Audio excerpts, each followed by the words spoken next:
চন্দননগর শহরকে city of heritage করার প্রস্তাব দেওয়া হলো হেরিটেজ কমিশনের কাছে। এমন একদিনেই প্রস্তাব প্রেরণ তা চন্দননগরবাসীর কেন পশ্চিমবঙ্গবাসীর কাছে বিশেষভাবে গৌরবের। আজ 2রা মে চন্দননগর শহরের 75তম স্বাধীনতা দিবস। চন্দননগর কলেজ এবং কলেজ প্রাক্তনী সমিতি যৌথভাবে পশ্চিমবঙ্গের 4টি হেরিটেজ শহরের সাথে এককালে ফরাসি অধিকৃত এই চন্দননগর শহর আজকের দিনটিতে কলেজ কর্তৃপক্ষ পদযাত্রা সংগঠিত করে শহরবাসীকে মনে করিয়ে দিল স্বাধীনতা দিবসের দিনটি। পদযাত্রায় পৌর নিগমের mayor Ram Chakraborty, deputy mayor Amit Agarwal, প্রাক্তনী সমিতির সম্পাদক দীপ্ত নারায়ণ মুখার্জি সহ কলেজের শিক্ষক ছাত্রছাত্রীরা পা মেলান। এদিন চন্দননগর স্ট্যান্ড ধরে ছাত্রছাত্রীরা একটি নাটিকা পরিবেশন করে। সাংবাদিক সম্মেলনে কলেজের অধ্যক্ষ এই হেরিটেজ সিটির প্রস্তাবকে একটি আন্দোলন করে দাবি করেন। তিনি এই প্রস্তাব শীঘ্র বাস্তব রূপ পাবে বলে আশা প্রকাশ করেন, তবে এই ব্যাপারে শহরবাসীর সহযোগিতা আহ্বান করেন। এদিন আরেক কর্মসূচিতে কলেজের হেরিটেজ বিল্ডিংয়ে চন্দননগরের বর্ধিষ্ণু পরিবারের ঐতিহ্যপূর্ণ সংগ্রহযোগ্য বস্তু সম্বলিত প্রদর্শনী দ্বার উন্মোচিত হলো। 2010 সালে এই ভবনটি হেরিটেজ হিসেবে ঘোষণা করা হয়েছিল। এছাড়াও হেরিটেজ বস্তুগুলি নিয়ে ছাত্রছাত্রীরা গবেষণার কাজ করে আগামী প্রজন্মের কাজে লাগাতে একটি প্রজেক্ট পাঠানো হয়েছে।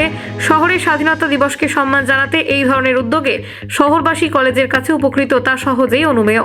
এ বিষয়ে অধ্যক্ষ দেবাশিস সরকার কি বলছেন শুনে নিই। ভারত ভুক্তির প্লাটিনাম জয়ন্তী বর্ষ পালিত হচ্ছে। আমরা জানি আজকে 2025, 1950 সালে 2রা মে এই দিনটাতেই ভারতবর্ষ, আমাদের চন্দননগর ভারতবর্ষের সঙ্গে অন্তর্ভুক্ত হয়েছিল। সেই দিনটা আজ আমাদের চন্দননগরবাসী হিসেবে, চন্দননগরের মহানাগরিক হিসেবে আমরা খুব খুশি। এটা দিনব্যাপী আজকে এই অনুষ্ঠান, বিশেষ করে চন্দননগর কলেজ এটা অর্গানাইজ করেছে প্রিন্সিপাল, সেখানে আমরা সকলেই আছি, এই প্রভাত ফেরিতে অংশগ্রহণ করছি।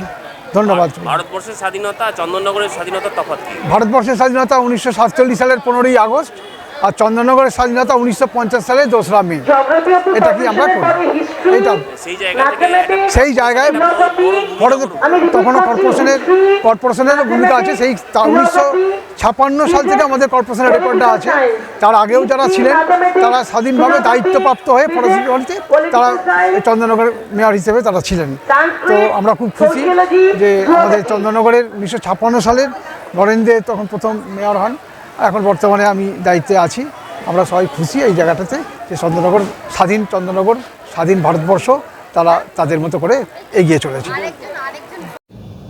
ওয়ার্ল্ড সিটি অফ হেরিটেজের কনসেপ্ট আছে, কিন্তু আমরা প্রথম ধাপ আমাদের রাজ্যে হেরিটেজ কমিশনের কাছে চন্দননগরকে হেরিটেজ সিটি অফ হেরিটেজ এটা ঘোষণা করবার আবেদন রেখেছি। আমরা আমাদের চন্দননগর মিউনিসিপ্যাল কর্পোরেশনের মেয়র সাহেব, ডেপুটি মেয়র সাহেব, এই বিধানসভার মাননীয় বিধায়ক ইন্দ্রনীল সেন মহাশয়, যিনি সরকারের মন্ত্রীর দায়িত্বেও রয়েছেন, রাজ্যের মাননীয় মুখ্যমন্ত্রী মমতা ব্যানার্জি, প্রত্যেকের কাছে আজকের দিনে আমরা আবেদন রাখব যে এই সিটি অফ হেরিটেজ যে প্রস্তাব আমরা হেরিটেজ কমিশনের কাছে রেখেছি এটাকে মান্যতা দেওয়ার জন্য। আমাকে যদি আপনারা প্রশ্ন করেন যে এই মান্যতাটা দিলে কি হয়, কি ব্যাপার, খুব সংক্ষেপে যদি বলি যে এই হেরিটেজ চর্চার মধ্যে মূলত দুটো বিষয় থাকে। একটাকে বলা হয় ট্যাঞ্জিবল হেরিটেজ, একটাকে বলা হয় intangible heritage. Heritage commission Chandannagar শহরে এরকম কিছু কিছু বাড়ি, কিছু কিছু স্থাপত্য তাকে হেরিটেজ ডিক্লেয়ার করেছে। যেরকম আমাদের কলেজের যে হেরিটেজ বিল্ডিং, এটা 2010 সালে হেরিটেজ কমিশন হেরিটেজ ডিক্লেয়ার করেছে, এরকম আছে। সেগুলোর সাথে সাথে এখনও অনেক জায়গা রয়েছে যেগুলো হেরিটেজ ডিক্লেয়ার হয়নি। এর পাশাপাশি ইনট্যাঞ্জিবল হেরিটেজ, এটা চন্দননগরের সাংঘাতিক গুরুত্বপূর্ণ। তার মধ্যে রিলিজিয়ান হেরিটেজ রয়েছে, পলিটিক্যাল হেরিটেজ রয়েছে, কালচারাল হেরিটেজ রয়েছে। এই হেরিটেজগুলো চন্দননগরের হচ্ছে সম্পদ।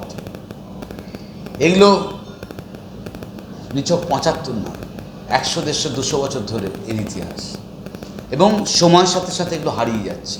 এই আবেদনটা করার লক্ষ্য হচ্ছে যে আগামী দিনে যে জিনিসগুলো হারিয়ে যাচ্ছে, যে হেরিটেজ চন্দননগর থেকে হারিয়ে যাচ্ছে, ট্যাঞ্জেবল এবং ইনট্যাঞ্জেবল, সেগুলোকে চিহ্নিত করা, মর্যাদা দিয়ে রক্ষা করা, নিছক শুধু হেরিটেজ তকমার জন্য নয়।